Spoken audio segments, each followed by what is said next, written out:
Hello friend, it's Pixie. I'm glad you joined me today. I have today for you a speed painting that was inspired by a book and a review of said book. I started listening to this book just a couple of days ago, and I was inspired to do this painting, and I really wanted to share my thoughts about it, and I thought it would be a fun video. So also I put drawn to reading in the title because I thought that if I ever do this kind of thing again, that could be a cute series title. So this book is draws really heavily upon Mary Shelley's Frankenstein, and it is actually like one of the timelines. It's told through two timelines, and one follows Mary Shelley, where she writes the book and her continued life from there affected by it. And the other timeline is in our contemporary times with like Twitter and Trump and Bitcoin and Bolsonaro. And in the new timeline we also have a transgender doctor whose name is Ry Shelley, and we have Victor Stein, a scientist who's trying to revive human brains and upload the consciousness to a robot or a computer. So what Winterson is doing is drawing a parallel between Frankenstein's monster and artificial intelligence, and sort of invoking that theme of like, what if humans create something we can't control? And like both of these timelines are, I think, really well grounded in their respective historical moment. So like the Shelleys discuss the Peterloo massacre, and Percy Shelley reads the poem he wrote about it, and the one Rise Like Lions that Jeremy Corbyn was using a couple years ago. And well, in the contemporary timeline there's a bunch of references to contemporary things like Brexit, and there's also a character who's building like sex robots, and it's really fun. It also touches on the theme of stories as such and naming things, which I think is really fitting because Mary Shelley has been credited with inventing science fiction, and it makes it really clear what it is. It's literally just fiction about what science could do. So I think the main theme in these stories is the question of human consciousness, what that is, and also just our mortality. Like, human life is suffering and our bodies are quite limiting. So it raises a lot of questions and like twists and turns, these issues, but doesn't really put forward an answer. And I don't think it shouldn't really, because I think any kind of fiction about these questions works really well when it asks you, the reader, something, and you can sort of ponder it. Like, things are happening to characters and you just have to think about what they mean.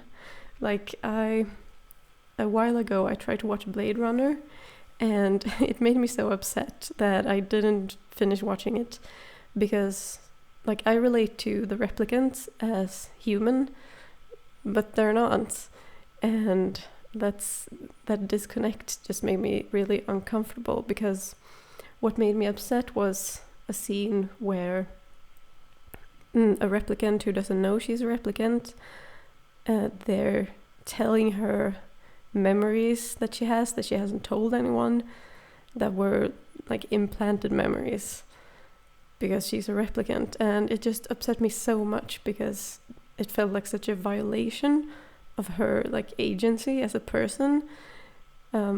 but like in a sense she's not a person, or is she? You see what I mean? Like it's such a real dilemma.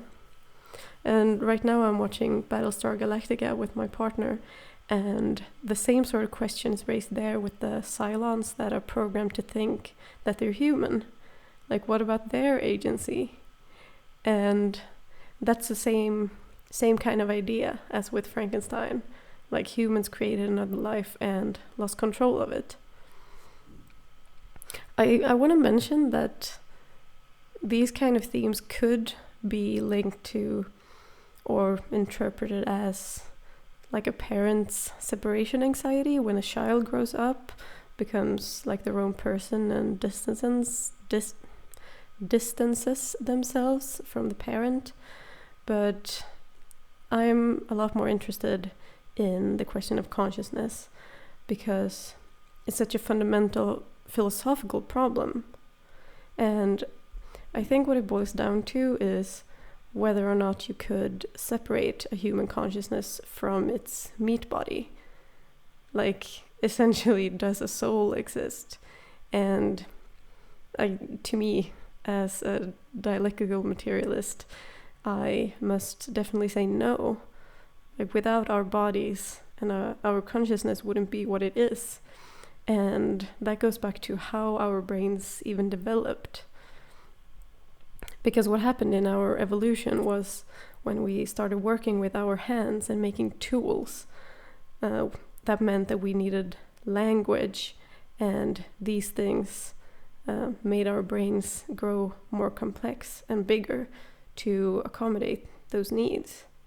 And there are studies actually that show that when we make tools, like the earliest ones, those kind of sharp rocks, it activates the same part of the brain as language does. So that is how our brains started evolving, is because we used our bodies, and a need arose to communicate. So yeah, I would say that a consciousness without a brain definitely cannot exist. Like you can't separate mind and matter because they are the same thing. Our consciousness ends when our body dies, and that's just the reality of things.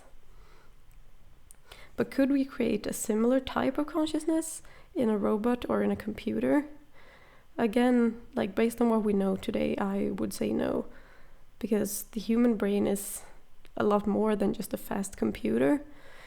I can't go into this more right now because it would be too long. But I'm going to link down below to a talk by one of my British comrades in Socialist Appeal, where he goes into depth about the nature of consciousness and artificial intelligence, and explains it very well, a lot better than I could. And it's super interesting. But if we leave science and return to fiction, even if this isn't possible, to many people it seems close enough within reach that it inspires a lot of thoughts and fears about artificial intelligence. And I want to connect that to how Mary Shelley took inspiration from galvanism, which was a scientific trend in her time, which was the study of using electricity to stimulate muscle reaction in dead bodies. And of course, it's really fascinating, and obviously it keeps its hold on our imaginations because it appears to challenge death. Like, what if we could revive loved ones that we have lost? What if we could upload our minds to a robot and live forever? Like, as a literary theme, human mortality will never not be relevant. And this book ends with the words, "the human dream," which I think just sums it up really well. But let's talk more about how I felt about this book in particular. So clearly this topic is really interesting to me, and it also inspired me to do a painting, so that's a good review. I found it to be a really fun read. Apart from these intense topics, it also had moments of comic relief that sort of gave me a rest from the intensity of these themes. I do have one complaint, and it is that Rai Shelley, our trans doctor, suffers a rape attempt on the page. And as far as I've read trans characters in books, rape or rape attempts happens to a huge majority of them. And like, if the intent with this was for the book to be realistic with like showing transphobia, I think that there was enough like casual transphobia for that message to go through, that being trans can be hard, like we get it. So I just thought the rape attempt was really, really unnecessary, and maybe even a slight bit of misery wanking. But otherwise, I quite like how he's written, and it's through his eyes, through his voice, that we explore the contemporary timeline. Winterson also connects his being trans to the theme, and so the characters discuss how he's altered his body and try to connect that to the trying to live forever and upload yourself to a robot. And I found that interesting, but I don't think the connection works really. I mean, for one thing, trans people are real and mind computers aren't real. But I also just think it's really fundamentally different, because like a trans person having surgery or hormonal treatment is not a question of separating the body from the consciousness, but it's about bringing them into harmony. So it's really the opposite thing, in my opinion. And I just really enjoyed the kind of fan fiction-y bits about Mary Shelley and the other romantics. Like in the beginning, when she's starting to write Frankenstein, we have Lord Byron being an absolute ass, which was funny, and like how Winterson imagines that she might have been thinking about the book. It was just really fun.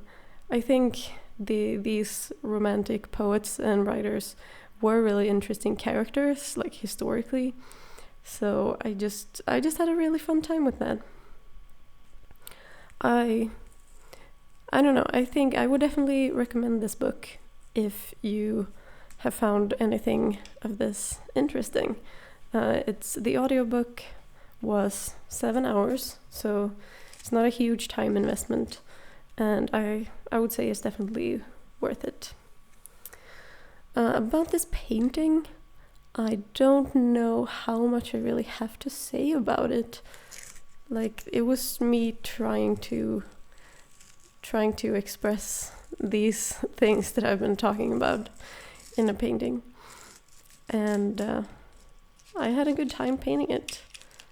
I think I enjoy this sort of layering objects with transparent media so you can see them through each other.